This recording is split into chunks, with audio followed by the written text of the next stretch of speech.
Bom dia pessoal, tudo bem? A gente vai iniciar mais uma aula com a bênção de Deus, iniciando mais uma semana. Espero que todo mundo esteja bem. E aí, né, correções, como sempre, a gente inicia aqui com as correções. E posteriormente a gente vai ver um pouquinho agora sobre China. A gente viu na aula passando um pouquinho sobre a Guerra Fria. E agora vai ver um pouquinho da China sobre a ascensão geopolítica da nova potência mundial. Deixa de lado a União Soviética, que não existe mais. E aí surge uma nova potência, que no caso é a China. Mas antes a gente vai corrigir, né, as atividades do livro da página 21 até a 23, livro de atividades, tá bom? Então tenho em mãos para que a gente possa corrigir. Pessoal, para responder a primeira questão, precisa ver um mapa da Europa, né, no período da Guerra Fria. Esse é o mapa europeu. Esse é o mapa atual da Europa, tá certo? Para a gente poder identificar. Então, identifica os estados europeus criados a partir do final da Guerra Fria e completa o quadro a seguir. Então, com a fragmentação da União Soviética, os países que surgiram. Então, você vai ver que existia a União Soviética, era esse território aqui imenso, tá certo?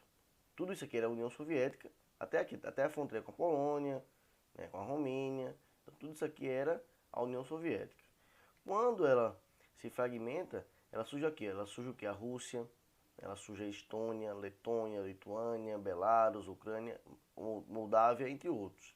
Então tá aqui, olha, Estônia, Letônia, Lituânia, Belarus, Ucrânia, Moldávia, Geórgia, Armênia e Azerbaijão. Isso na Europa, tá certo? Fora os outros que surgiram na Ásia, Cazaquistão, Uzbequistão, Turcomenistão, Tajiquistão e Quirguistão. Então, com o fim da União Soviética, surgiram aí 15 novas nações. Com a divisão da Tchecoslováquia, a gente volta lá para mostrar para vocês onde é que fica a Tchecoslováquia no mapa. Só um minutinho. Aqui, ó. Tá aqui, ó. Tchecoslováquia. Próximo da Alemanha, próximo da Polônia e próximo da Hungria. Tchecoslováquia. Ela não existe mais. Vai surgir a República Tcheca, como está aqui, e também a Eslováquia. Beleza? Como está aqui, vocês podem ver. E por último, a Iugoslávia. Vamos procurar a Iugoslávia aqui no mapa. Tá aqui, olha.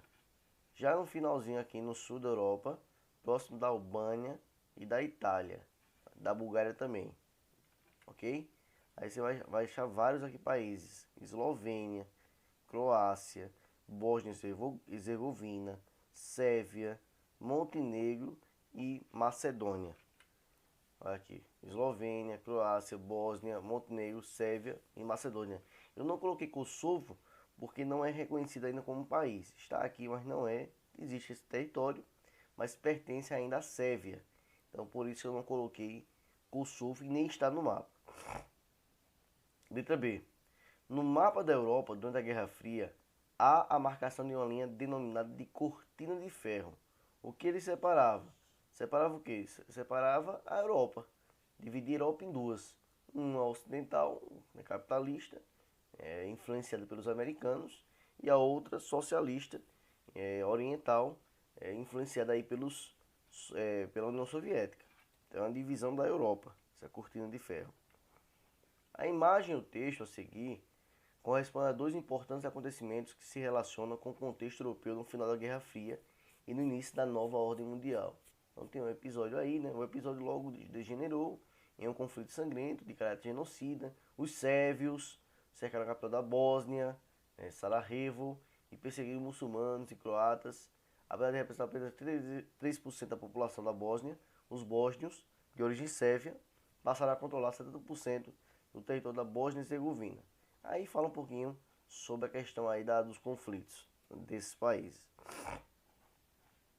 Aqui acontecimentos se relacionam à imagem e o texto apresentados, né, ao processo de fragmentação que culminou com o fim da União Soviética e a independência de países como a Letônia, né, e a Guerra da Independência de Bósnia e Herzegovina, com a fragmentação da Iugoslávia. Então fala sobre justamente isso aí, a imagem e o texto. Tem a imagem, né, que aí é justamente sobre a questão da União Soviética, e tem um texto que fala justamente sobre a fragmentação da Iugoslávia.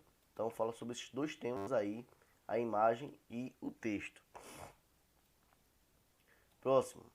Uma das afirmações alusivas ao cenário do leste europeu durante a Guerra Fria está contida na seguinte afirmação: 6 repúblicas, 5 etnias, 4 línguas, 3 religiões, 2 alfabetos e um partido. A afirmação sintetiza o sistema do governo do Marechal Tito, que se revelou capaz de manter integrado um conjunto de diferentes nações e suas próprias histórias. Se necessário, pesquise informações na internet para responder as seguintes questões. Então, que país era este governado por Tito? Teria que pesquisar, mas como fala que 6 repúblicas, a gente já sabe, né? É a Iugoslávia, tá bom? Eram 6 países que estavam em um só. B. Quais são essas repúblicas? Desculpa. Quais são essas repúblicas, 3 religiões e 2 alfabetos citados na afirmação? Aí tá aí, né? Sérvia, Croácia, Eslovênia, Bósnia, Montenegro, Macedônia. Kosovo não, porque não teve sua independência reconhecida. Né? E cristianismo católico, cristianismo ortodoxo. Né? E aí você vai fazendo aí o restante. Pronto, pessoal. A gente finaliza as correções, tá bom? E vamos agora para... Desculpa, eu tô aqui corizando bastante. Quando eu me acordo de manhã tem essas coriza pesadas. Todo dia. É impressionante. Vamos lá. China. Ascensão geopolítica da nova potência mundial. A gente vai ver um pouquinho essa ascensão da China, né? China, ela sempre teve relações aí conflituosas, né? Não é de hoje. De muitos anos atrás.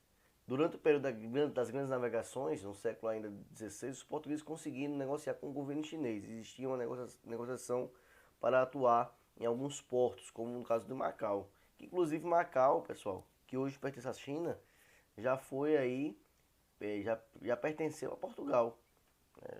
Teve uma época lá que Portugal dominou aí esse território.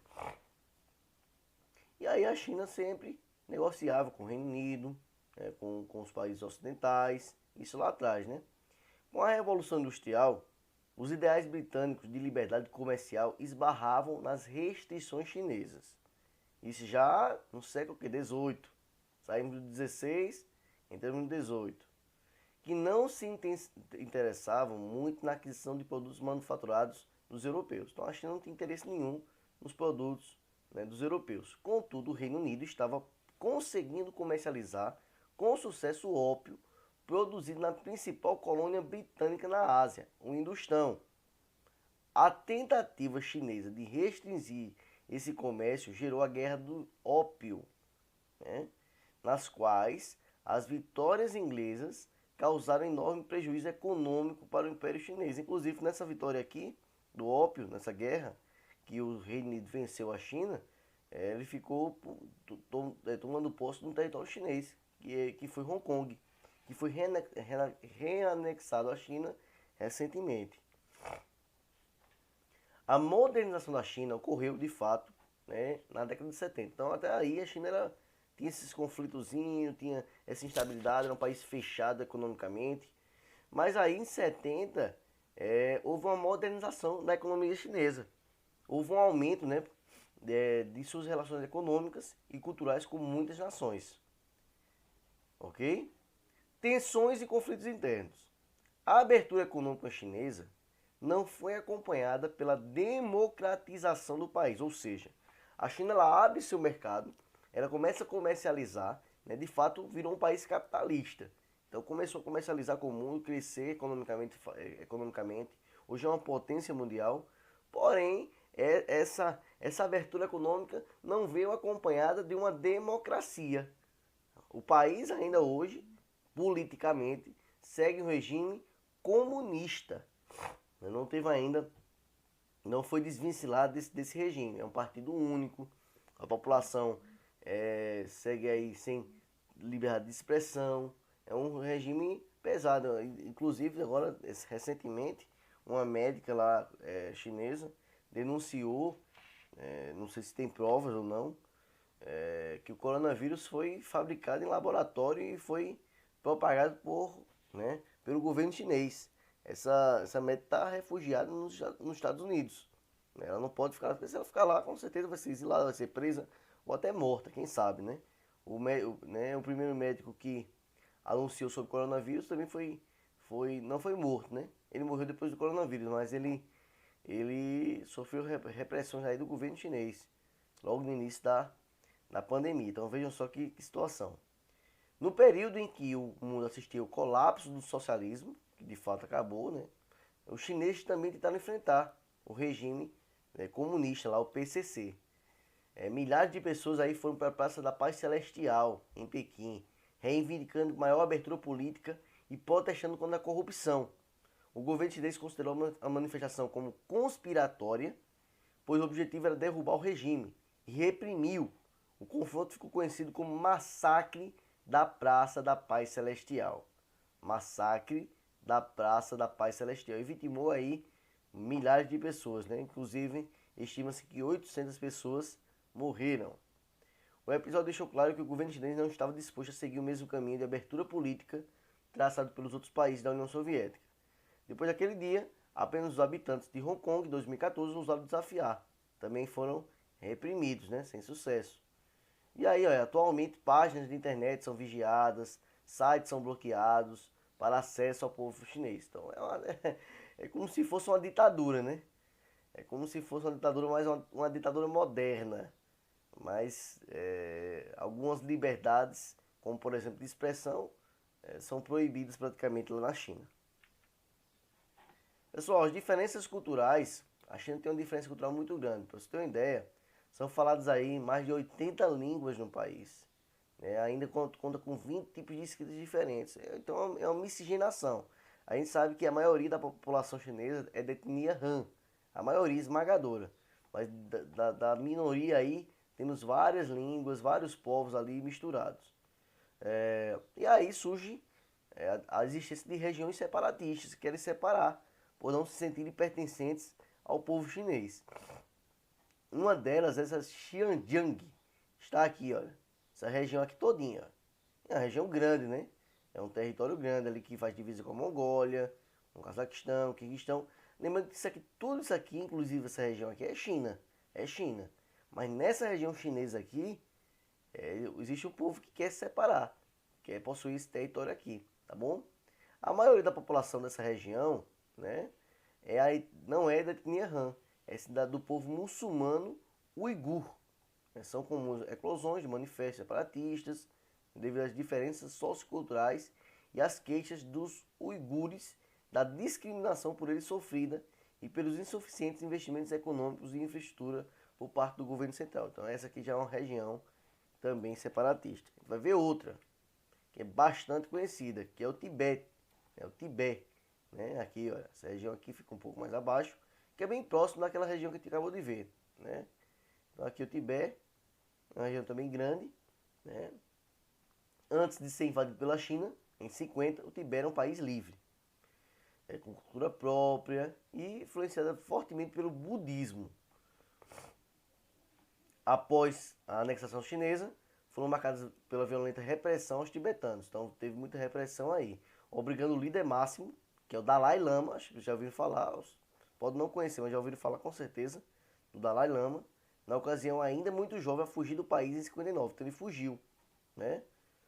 Depois ele volta, ele luta, né? Não é que ele volta, ele luta pela proteção aí a esse povo e pela sua liberdade. Por sua vez, o governo chinês afirma que o Tibete foi reintegrado à pátria-mãe para sua proteção e desenvolvimento e considera o Dalai Lama, que nunca mais voltou ao Tibete, como um inimigo político. Apesar da pressão internacional, a China não admite sequer discutir a questão do Tibete. Então, vários países reconhecem o Tibete como um país independente, porém a China não aceita discutir nem a pau aí essa questão, não quer perder esse território de jeito nenhum. É um país que não tem diálogo, né? praticamente com o mundo, tá? E nós estamos vendo agora uma guerra comercial, né? Entre China e Estados Unidos. É uma quebra de braço aí diária. Essa guerra comercial entre China e Estados Unidos da América. São as duas grandes potências hoje mundiais do ponto de vista econômico. E aí a gente finaliza, pessoal, tá? Aqui a atividade. Vai do livro de atividades, página 24, livro de dados, página 48, entregar até quinta-feira, tá bom? Então, pessoal, é isso. Fiquem com Deus. Espero que todo mundo esteja realmente muito bem. E até a próxima, tá bom? Tchau, tchau.